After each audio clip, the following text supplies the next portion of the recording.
शीला, जो एक बेहद सुंदर लड़की थी, एक फंक्शन में जाने के लिए तैयार हुई और अपने ड्राइवर का इंतजार कर रही थी। ओहो, रामू अभी तक नहीं आया। तभी उसके ड्राइवर ने कॉल किया।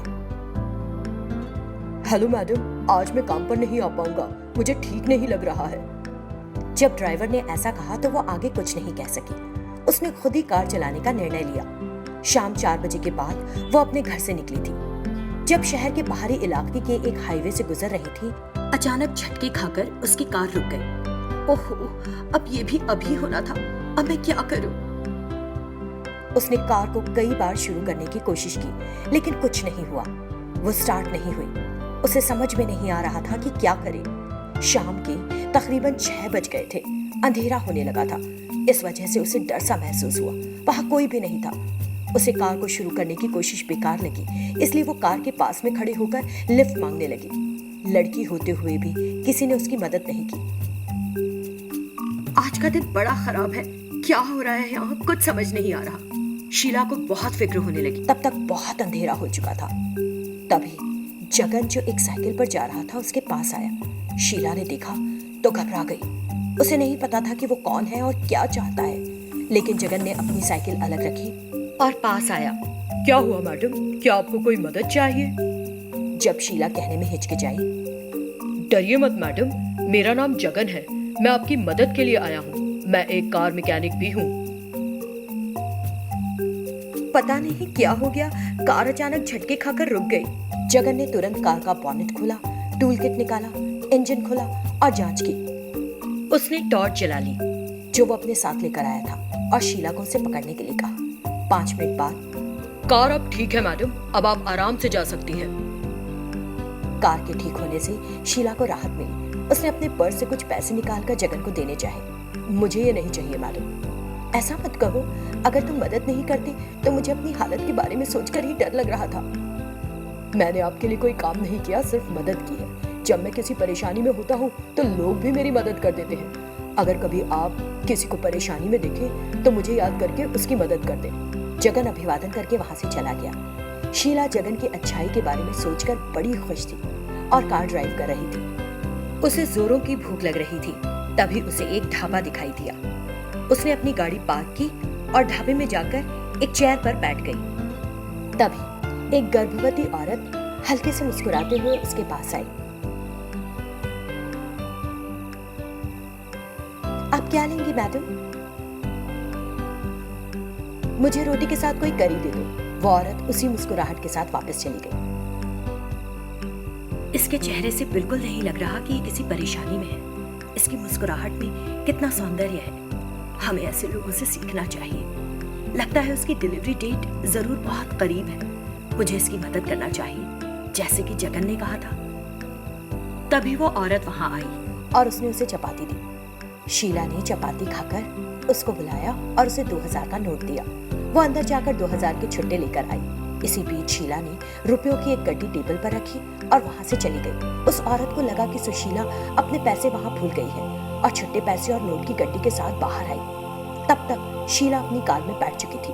वो दौड़ती हुई कार के पास आ गई। मैडम, आप अपने पैसे भूल गई। शीला ने मुस्कुराते हुए कहा, मैं भूली नहीं हूँ। तुम प्रेग्नेंट हो और तुम्हारी डिलीवरी डेट करीब है। फिर भी इतनी सख्त मेहनत कर रही हो, इसलिए मैंने तुम्हारी मदद करना चाहिए। वो औरत बहुत खुश हुई और घर जाकर जगन को क्या हुआ सब बताया। शीला ने जगन की पत्नी की मदद बिना ये जाने की कि वो किसकी मदद कर रही है। अगर किसी की मुश्किल में हम उसकी मदद करते हैं तो हमारी मुश्किल में पड़ने पर हमारे लिए भी मदद सामने आ जाती है। ये सच है।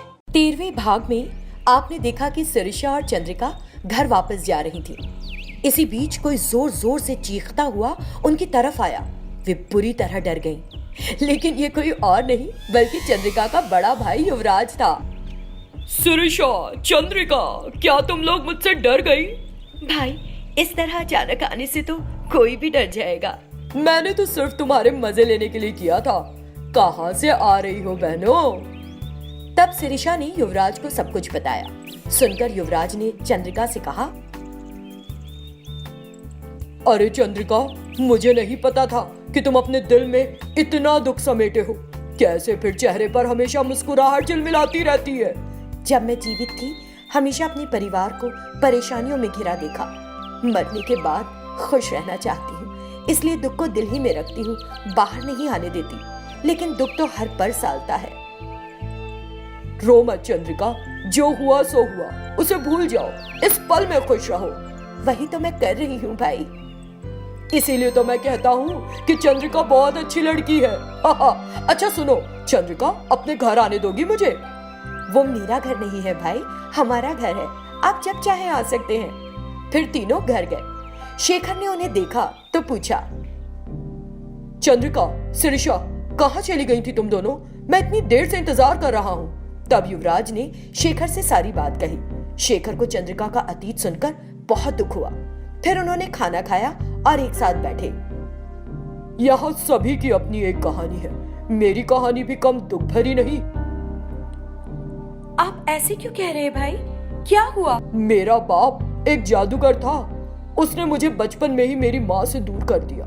मैं माँ का प्यार क्या होता है ये भी नहीं जानता। मैं तो केवल मंत्र और काला जादू जानते हुए बड़ा हुआ हूँ बहन। मृत्यु से पहले भी मेरे बाप ने मुझे क्या सिखाया पता है? देखो, जन्म के बाद से ही तुम शैतानों के बीच रहे हो। कभी भी इंसान के साथ रिश्ता ना बनाना। इंसान धूर्त होते हैं, इसीलिए मैंने तुम्हें तुम्हारी माँ से दूर कर दिया था। इंसान दया के लायक नहीं होते। कुछ करके पैसा कमाना और इंसान पर नियंत्रण रखना। ये कहते हुए उसकी मृत्यु हो गई। मैं अपनी माँ को देखना चाहता हूँ। मैंने उसे हर जगह तलाश करने और उससे मिलने की सोची, लेकिन फिर सोचा कि अगर वो जानेगी कि मैं एक जादूगर हूँ तो उसे कितना दुख होगा। मैं अपनी माँ को, उसकी ममता को पा लेता अगर मैं उसे तलाशता, लेकिन मैं बहुत बदकिस्मत हूँ, बहुत बदकिस्मत हूँ। रो मत भाई। मेरा दिल किसी भी बात पर कमजोर नहीं महसूस करता, लेकिन माँ के बारे में सोचकर मैं खुद को रोने से नहीं रोक पाता। मुझे नहीं पता कि वो कहाँ रह रही है। अगर मेरे बाप ने मुझे उससे दूर नहीं किया होता तो मैं कभी जादूगर नहीं बनता और ना फिर प्रेतात्मा। लेकिन भाग्य में जो लिखा है उसे कौन बदल सकता है? उसके शब्दों को सुनकर शेखर, चंद्रिका और शिरीषा को बहुत दुख हुआ और वो गहरी सोच में डूब गए। चिंता मत करो युवराज, देखो तुम तो जादूगर हो, तुम्हारे पास कई शक्तियां हैं। उन शक्तियों का उपयोग करके तुम ढूंढ लोगे। मेरी शक्तियां? हाँ, इस मामले में सब बेकार है। इस मामले में किसी काम की नहीं। मैं अपनी शक्तियों का उपयोग कई बार कर चुका हूँ। तुम फिक्र ना करो भाई, हम तुम्हारे साथ हैं। हम तुम्हारी माँ को एक साथ खोजेंगे और उन्हें ढूंढ ही निकालेंगे। आप सबकी बातें सुनकर मुझे पूरा विश्वास है कि मैं बहुत जल्द अपनी माँ से मिल पाऊंगा। हम अभी इसी वक्त निकलते हैं। युवराज, हम रात में कहाँ जा सकते हैं? हम कल जल्दी सुबह ही तलाशना शुरू कर देंगे।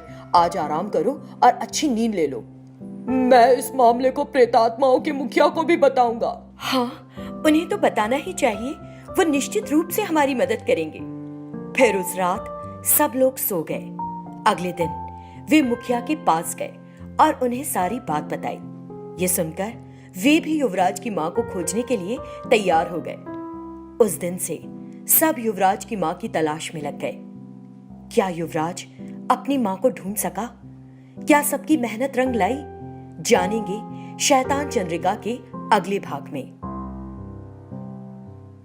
14वें भाग में प्रेतात्माओं के प्रमुख युवराज, चंद्रिका, शेखर और शिरीषा युवराज की माँ को खोजने के लिए निकले। आइए देखें कि फिर क्या हुआ। सबने मिलकर युवराज की माँ की तलाश शुरू कर दी। उन्होंने कई दिनों तक हर तरफ तलाश की, लेकिन वो नहीं मिली। फिर एक दिन वे सब एक जगह इकट्ठा हुए। युवराज दुखी लग रहा था। कितने दिनों से खोज रहे हैं, लेकिन मेरी माँ नहीं मिली। मैं कितना असहाय महसूस कर रहा हूँ। मेरी उम्मीद टूट रही है। अरे युवराज, चिंता मत करो, तुम्हारी माँ जरूर मिलेगी।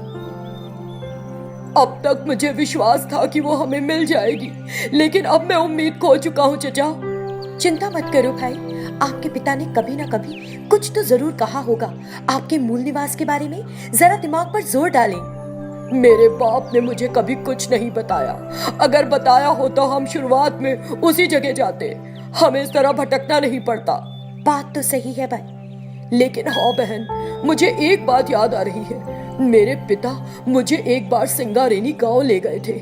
उस दिन मुझे पता चला कि लोग पड़ोसी गांव अंजनपुर में एक बड़ा त्योहार मना रहे हैं। मैंने अपने पिता से मुझे उस गांव ले जाने के लिए कहा, लेकिन उन्होंने कहा किसी भी जगह जाना, लेकिन उस गांव में कभी नहीं। मैंने इसकी वजह नहीं पूछी। शायद वही हमारा गांव हो। अगर ये सच है तो मेरी माँ उस गांव में ही रहती होगी। ओहो युवराज, तुम्हारे पास इतनी जरूरी जानकारी है। तुम अब तक क्या कर रहे थे? मुझे पूरा विश्वास है कि तुम्हारी माँ अंजनपुर में ही रहती है। फिर वे एक साथ उस गांव में गए। उन्होंने उन ग्रामीणों से युवराज के पिता का नाम बताया और पूछा कि क्या उसके परिवार से वहां कोई रहता है या उस गांव को छोड़ दिया है। आखिरकार युवराज की माँ के पास पहुंच गए। फिर उन्होंने पूछा, सुनिए, आपके पति का नाम राघव था, है ना? उन प्रेतात्माओं को देखकर वो सहम गई। आप डरिए नहीं, हम आपको नुकसान नहीं पहुंचाएंगे। हम तो आपको एक खुशी देने आए हैं। हाँ, मेरे पति का नाम राघव था, लेकिन आप मुझसे ये क्यों पूछ रहे हैं? आपका पति एक जादूगर था ना? वो आपके बेटे को आपसे दूर ले गया था। हाँ, उसने मेरा बेटा मुझसे छीन लिया। पता नहीं हम मेरा बेटा कहाँ है, किस हाल में। एक दिन मैंने अपने बेटे के बारे में सोचते हुए काटा। क्या आप मेरी मदद कर सकते हैं? जी हाँ, हम आपकी मदद करने ही आए हैं। ये देखिए, ये रहा आपका बेटा। एक दुर्घटना में इसकी मृत्यु हो गई और ये एक प्रेतात्मा बन गया। हे भगवान, मैं इतने लंबे समय से अपने बेटे की प्रतीक्षा कर रही हूँ और आज मिल रहा है तो प्रेतात्मा के रूप में। रो मत माँ, मैं एक प्रेतात्मा बन गया, लेकिन कम से कम आपसे मिल तो पा रहा हूँ। आज मैं कितना खुश हूँ। दोनों ने एक दूसरे को गले लगाया। मेरे बेटे, तुम इतने साल माँ के प्यार के बिना कैसे रहे? क्या अपनी माँ को देखने का, उससे मिलने का कभी दिल नहीं हुआ? माँ, मेरा विश्वास कीजिए, मैंने आपसे मिलने की बहुत कोशिश की, लेकिन पिता ने तुम्हारे ठिकाने के बारे में कुछ नहीं बताया। आपको पा सका क्योंकि इन सब ने मेरी मदद की। मेरे बेटे को मेरे पास लाने के लिए बहुत बहुत धन्यवाद। इस तरह युवराज की माँ ने सभी को धन्यवाद दिया। आपको हमें धन्यवाद देने की कोई आवश्यकता नहीं। आपके पति ने आपके बेटे को आपसे अलग करके बहुत बड़ा पाप किया था। हमने बस उस गलती को ठीक करने की कोशिश की है, लेकिन ये कोई एहसान की बात नहीं। युवराज हमारे अपने ही हैं। तब युवराज ने सभी को अपनी माँ से मिलवाया। बाद में सभी ने खाना खाया और बातचीत शुरू की। इस तरह युवराज और उसकी माँ फिर मिल गए और तब से वे खुशी से रहने लगे। बहुत जल्द देखिए चंद्रिका शैतान का 16वां भाग।